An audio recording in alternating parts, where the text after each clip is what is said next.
Juste avant, on avait vu un peu ce qu'était l'intelligence artificielle, les applications, la valeur qui pouvait être créée justement dans le croisement des données. Jean-Baptiste Moreau, comment vous réagissez à cette première partie ? Alors, je ne suis pas du tout un expert d'intelligence artificielle, hein, à la différence de Cédric. Lui en agriculture, je ne suis pas certain non plus.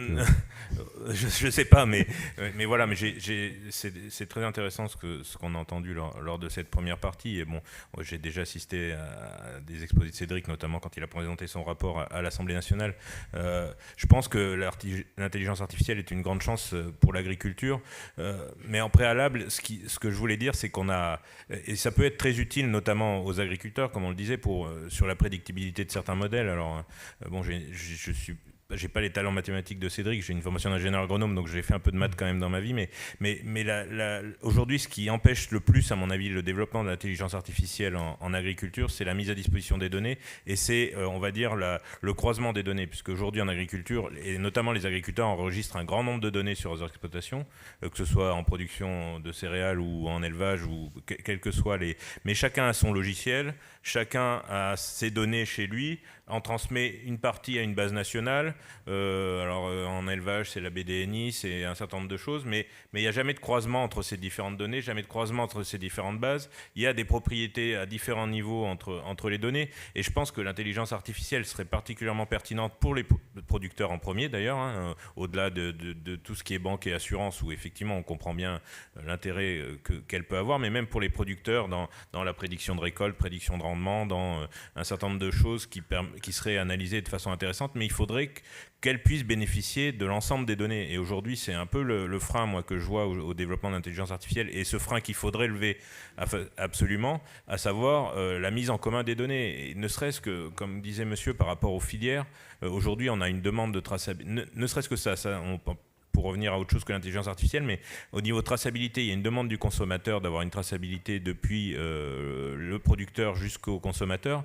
On est aujourd'hui incapable de le faire, puisqu'il y a des niveaux de propriété de données différentes, mais même le producteur qui souhaiterait que ces données, par exemple, soient à disposition du consommateur, puisque dans la plupart des cas, il n'a aucun intérêt à cacher quoi que ce soit. Aujourd'hui, c'est excessivement compliqué de mettre ces données en commun avec des logiciels différents qui fonctionnent différemment et dont la propriété des données, on voit bien, par exemple, l'indexation de valeur génétique, elle n'est pas propriétaire de l'éleveur, elle est propriétaire des organismes de sélection. Je regarde quelqu'un qui connaît bien ce problème-là dans la salle.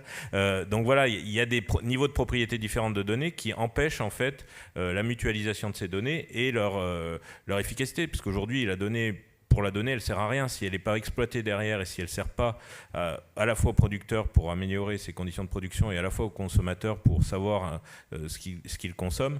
Voilà, moi je vois ce frein-là principal aujourd'hui au développement de l'intelligence artificielle. J'ai 3 demandes, Cédric, Jérémy et Fabrice, dans l'ordre de la demande. Oui, ce que vient d'évoquer Jean-Baptiste, effectivement, est fondamental. Il faut des données, mais la donnée d'un cas individuel n'a aucune valeur. Zéro. Et c'est effectivement le croisement, la mise ensemble des données qui compte. Pas forcément le fait de toutes les mettre dans un même paquet. C'est la possibilité d'opérer, interopérer. Et il y a des mécanismes et des façons de faire, par exemple, dans lesquels on peut travailler sur vos données, même sans les récupérer. Mais il faut les autorisations.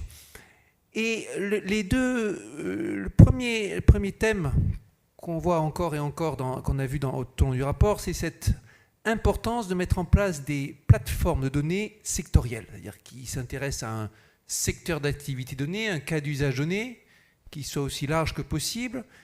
Et là, la puissance publique a souvent un rôle important à jouer pour susciter la mise en place de cette plateforme. Et il ne faut pas confondre ça avec la question de l'exploitation, et souvent ce n'est pas la même entité qui doit s'occuper de mettre en place la base de données, la plateforme, et de faire l'exploitation. Parce que, en gros, une base de données, il faut que ce soit aussi bien normée, normalisée que ce qu'on veut, et efficace, mais après, l'utilisation, il faut que ça laisse la place à toutes sortes d'initiatives personnelles, en fonction des cas d'usage. Les usagers eux-mêmes, individuels, pourront avoir de très bonnes idées sur la façon d'exploiter les bases de données. Ensuite, pour faire une base de données sectorielle, vous avez toujours 3 grands défis à relever. Et on a entendu ça dans les auditions au cours de la mission, ça transparaissait. Le premier, c'est le défi technique. c'est de la technologie, il faut faire l'interopérabilité entre des logiciels différents, des formats différents, de matériels différents, qui sait quoi. Il faut mettre au bon niveau de sécurité, il faut vraiment du travail de base de données algorithmique. Deuxième défi, c'est le défi éthique et juridique. Il faut vérifier que vous ne contrevenez à aucune règle, que vous êtes dans le respect de la vie privée, que vous avez les bons buts éthiques en tête et tout ça. Troisième défi, c'est celui de la confiance et de la gouvernance. Se mettre d'accord sur qui va partager ces données avec qui donne délégation à qui pour faire l'exploitation, bref, à qui en tant qu'humain on fait confiance. En pratique, on surestime toujours la difficulté du défi technique. À la fin, quand on s'y met, on y arrive. Et on sous-estime toujours la difficulté du défi de la confiance. Il peut très bien tout bloquer, et si vous prenez mal les choses, vous pouvez passer des années, vous n'arrivez quand même pas à faire parler les gens entre eux. Jérémy. Oui, alors moi j'ai deux réactions face à ce que dit Cédric Villani. La première, c'est que je constate quand même avec une certaine satisfaction Non dissimulée. non dissimulée. Quand nous avons lancé les Agri Data Days en 2015, en disant que la data était au cœur du secteur agricole, etc., bon, nous avons eu assez peu de résonance quand même. Enfin, on a été au début... bon. Et ça me fait plaisir parce que je retrouve quand même dans votre discours les grands chevaux de bataille qu'on s'est escrimés à pousser sur le secteur, les plateformes sectorielles, les plateformes régionales même. Il y a un côté territorial dans l'agriculture qui est important, qui est que peut-être que finalement les plateformes collaboratives de data peuvent émerger de manière régionale. Voilà, une plateforme bretonne, une plateforme, etc. Parce que finalement, c'est des sujets qui sont très liés au territoire. Donc il y a voilà, le sujet de la data, de l'ouverture des données, de la collaboration des données est quelque chose qu'on a essayé d'évangéliser depuis 3 ans. Et je suis quand même assez satisfait, 3 ans plus tard, lors de cet événement, de voir que voilà, on n'avait pas complètement tort. Bon. La deuxième chose que je voudrais dire, et pour rebondir un peu sur ce sujet de la collaboration, c'est que je pense que l'intelligence artificielle dans le secteur agricole et dans le secteur agri-industriel de manière générale est une technologie collaborative avant tout. Ce n'est pas le cas de toutes les industries. Par exemple, je ne suis pas sûr que dans l'enseignement, l'intelligence artificielle soit dans une relation très collaborative entre l'élève et entre faire collaborer les élèves entre eux, je sais pas. En tout cas, dans l'agriculture, c'est très clair. C'est-à-dire que les gains de productivité des prochaines années, des 5 à 10 prochaines années, c'est dans la collaboration.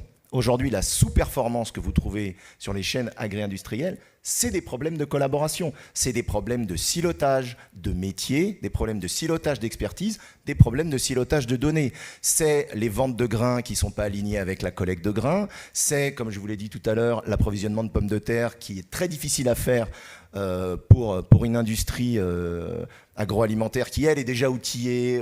Il y a même des gaps générationnels entre les différents métiers qui sont assez étonnants. Hein. Vous avez dans l'agriculture des pans entiers d'expertise qui sont faits par des gens qui n'ont pas d'outils, qui n'ont jamais capitalisé l'expertise et qui partent à la retraite dans les 5 prochaines années. Alors qu'est-ce qu'on fait ? Comment on fait pour capitaliser cette expertise, etc. Et c'est d'autant plus vrai que ce qu'a dit Cédric Villani sur les technologies algorithmiques s'applique en agriculture. C'est qu'en agriculture, vous êtes au croisement entre la statistique et l'expertise. Et vous n'avez pas assez de données pour faire que de la statistique, c'est-à-dire en gros, on ne peut pas faire que de l'imagerie satellite et que de la reconnaissance vision, on ne peut pas faire que du machine learning et du deep learning en agriculture, ça ne marche pas. Voilà. Et en même temps, il faut combiner l'expertise. Donc on est obligé de collaborer, on est obligé de rentrer dans des logiques collaboratives. Et c'est d'ailleurs ça qui est un peu compliqué dans ce secteur-là, parce qu'on sent beaucoup de crispation, de gens qui sont assis sur leurs données, qui ne veulent pas les partager, etc. Fabrice, si vous pouvez faire moitié plus court que Cédric et Jérémy, merci par avance, parce qu'on n'a pas donné encore la parole à Emmanuel. Il y a un cocktail, un match de foot ce soir, enfin vous voyez. Je vais rebondir sur tous les sujets. Il y a plein de sujets qui ont été évoqués, donc je vais parler super vite, je peux parler très très vite. Et bien il y a eu la question des places de marché, des plateformes d'échange de données. L'échange de données, effectivement, on pense tout de suite à la technique, c'est pas forcément la technique, c'est la confiance entre les acteurs qui vont échanger. Donc sur Dawex, alors je ne fais pas la pub de Dawex, mais c'est pour expliquer qu'on a intégré tous ces éléments-là, parce que ce sont ces éléments-là qui font la transaction de données. Donc c'est créer des infrastructures de données qui donnent la confiance entre ceux qui vont produire la donnée et ceux qui vont recevoir la donnée. Il y a aussi une question du juste partage de la valeur sur la chaîne de la valeur. C'est sûr que quand vous êtes un privé, et qu'il n'y a pas une réglementation qui vous oblige à faire de l'open data, la question de libérer la donnée, c'est quelle est sa valeur? Est-ce que c'est juste? Qui va en tirer bénéfice? Et si quelqu'un en tire bénéfice, pourquoi j'en tirerai pas bénéfice? Donc il y a une question de répartition de valeur sur la chaîne de la valeur, quelle que soit la valeur de cette donnée. Il est impensable aujourd'hui que sur un service ou un bien, il y ait une concentration de la valeur sur un acteur. Et quand il y a une concentration de la valeur sur un acteur, il y a un problème, il y a une intervention. Sur la donnée, on est encore dans ce sujet-là, où la répartition de la valeur n'est pas claire, et surtout, elle est alors dans le secteur de l'agriculture avec les mastodontes et dans tous les secteurs d'activité, elle est tenue par les grands acteurs. Il y a la question de l'international. On parlait de la bataille mondiale. Effectivement, aujourd'hui, par exemple, il n'existe pas encore de plateforme ou de structure internationale d'échange de data. Il n'y a pas une plateforme qui a remporté le marché. Il n'y a pas le LinkedIn de la data. Il n'y a pas le Airbnb américain ou asiatique qui a remporté ce marché-là. Donc le marché est encore ouvert en Europe et l'Europe d'ailleurs pousse beaucoup dans ces directions-là. Et donc les échanges de données aussi intersecteurs. On parlait de croisement de données. Sur la plateforme, aujourd'hui, on observe que 80% des discussions entre entreprises, tout secteur sur Dawex, ça se passe entre des entreprises qui sont dans des secteurs d'activité différents. 80% d'entre elles ne sont pas dans le même secteur, sont dans un secteur différent. Donc c'est le croisement aussi des secteurs d'activité qui fait la richesse de la donnée. Ce n'est pas que la verticalisation, en fait.